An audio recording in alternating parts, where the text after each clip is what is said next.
So I'm walking frantically into this headwind that's really just blown me all over the place. And I see this little bird that's just desperately flapping against it.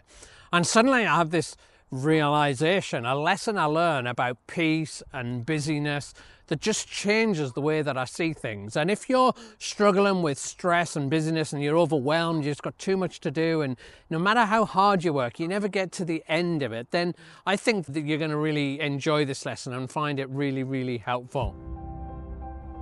Anyway, welcome to A Little Nudge. My name is Derek, and for the last 3 decades, I've been helping people explore and deepen their faith. And in these videos, I'm just giving you little nudges, little tools and techniques that you can take and use so you can live a deeper and a more meaningful life.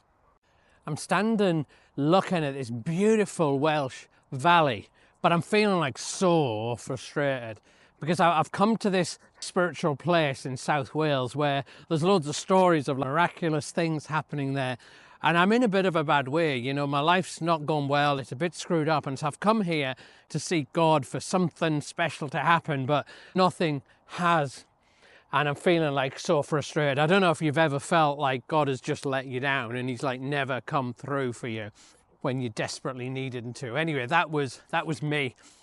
And so in frustration, I decided to go for a walk, and there was a path out of the grounds where I was, and I headed up, and it was walking along the side of this Welsh valley. And I saw the end of the path. It was leading to this like amazing, massive wooden cross that was just sticking out across the Welsh countryside. And I thought, I'll go there. That's like got to be a special place where something's going to happen. And I walked along and I got there, and I was looking out across all the beautiful countryside and looking up at this cross and waiting for God to magically do something. But it's just like nothing, just like dead silence.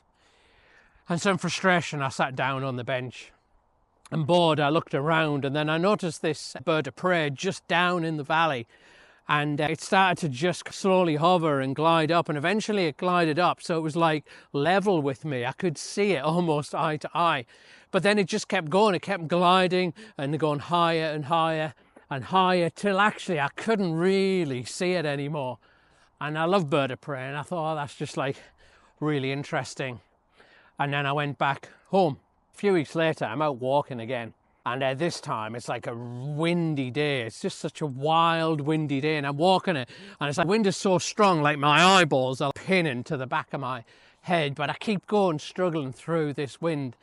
And I notice next to me, this little tiny, tiny bird that's like flapping furiously against the wind. And it's flapping so fast to try and make any sort of progress against the wind. And every time and every now and again it disappears, and I look and it's kind of back again. And it's like pretty impressive that it was able to kind of stay level with me, but it was so exhausting, this furious flapping. I was just looking at it with a bit of admiration, and then God spoke to me. And like, not like an audible voice, but like, it was like an intrusion of thoughts, but the thoughts weren't like my thoughts. They were coming from outside of me. And the thoughts were like, that's you, Derek. That crazy bird that's flapping so furiously, that is you.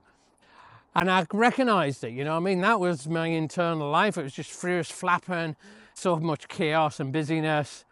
And then the whisper came again and said, you should be more like the other bird. You should be like that bird of prey we saw a few weeks ago. That it just glided almost effortlessly, and it just roared on the wind. He said, God was like, you should be like that. I don't know what it is that causes you to flap.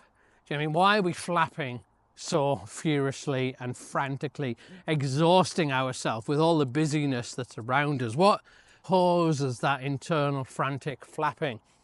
Me, sometimes it's because I just want to get control of life. That if it's all organized, if everything's done on my to-do list, if everything is in the right place, if I can make sure everything goes as I want it to go, then actually I feel a sense of peace and calmness on the other side of that. But more often than not, that just exhausts me. I know for other people that the flapping and the franticness is around not being able to say no to people. They've got so many of these demands. And sometimes they're not just demands, they're expectations that people might have, or a desire to please a parent, or get your kids to like you, or maybe it's a colleague or a boss or whoever it might be. It's trying to strive for approval and are scared to not say no and end up doing too much. And for other of us, actually, the franticness is just around the busyness because we're scared to be still. We're scared to be still with our own thoughts. And almost the busyness is like a distraction for us. And some of us even wear busyness as a badge of honor, doesn't it? You know, how's your week been? How are you doing? Oh, I'm so busy. But maybe it's not a badge of honor. Maybe it's just a sign that we've lost sight of what's important, what kind of really matters. And I came across this phrase recently that's just kind of stuck with me. And probably for somebody watching this now, this phrase, you're going to carry this with you for days or even weeks and just meditate and chew over it. And this is the phrase I want you to think about. Busyness is not your friend. Busyness is not your friend. You might agree with that in your head, but we act as if it is our friend. We act as if wherever we want to get to, that busyness is going to get there. I mean, that's why we take on more responsibilities, that we say yes to stuff. That's why we pack more into our schedule. That's like why we're getting stressed when everything's not getting done, because we think it's our friend.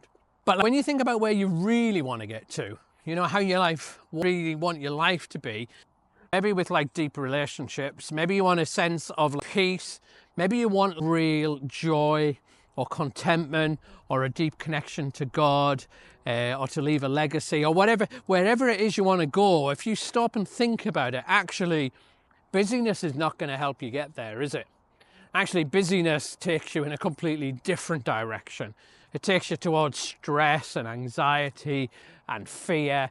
It ends up destroying relationships because we don't have time for each other.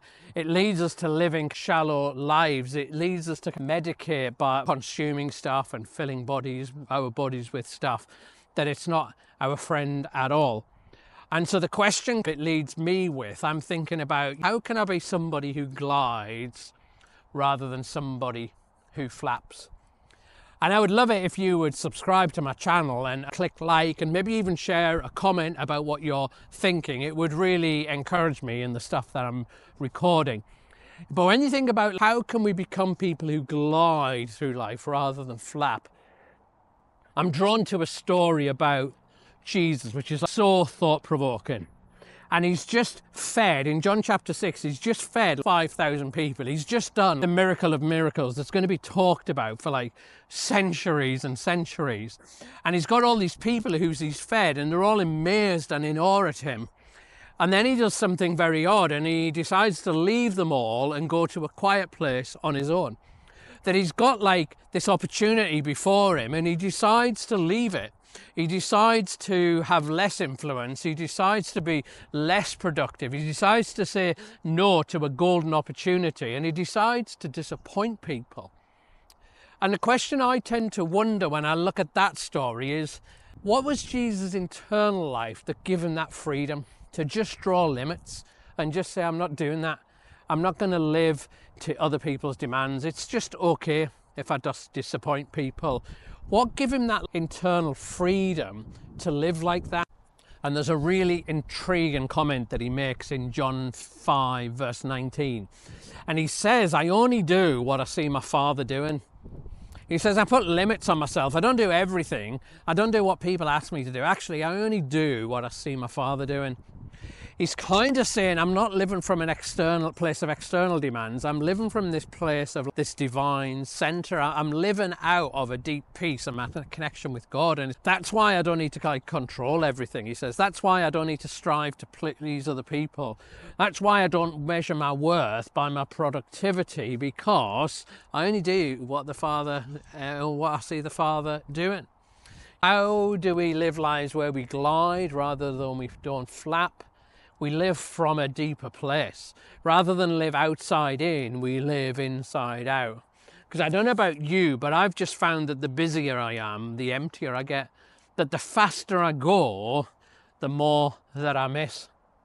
And I desire to be somebody who lives from the inside out, from somebody who glides, rather than somebody who flaps. And I'm not doing this perfectly by any stretch of the imagination, but if you want to know how to live from a deeper place, you might find this video right here really useful, where I talk through what I do every week to try and stay spiritually strong. And if you're looking to live from a deeper place, you might find some of the ideas in that video really helpful. Anyway, I appreciate you watching, and I'll see you again soon. Bye bye.